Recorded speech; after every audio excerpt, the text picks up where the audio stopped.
Yan o. Ang lupa si Kanlat siya. Ito yung highway. Highway siya, highway. Highway. Highway yan.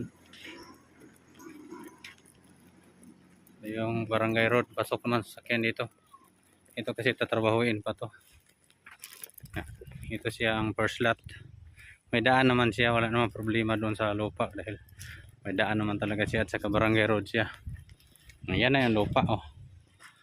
100 meters 100 meters ang area lupa mula sa highway. Second lot siya sa highway. Ganda ito highway oh. Highway talaga yan. Lupa yan yan lupa dyan. Ito yung daan. Wala naman pasok naman ng ito pag mabungkal ang kalsada tatrabahuin pa lang yung barangay road pero barangay road talaga siya. Ayan oh highway oh.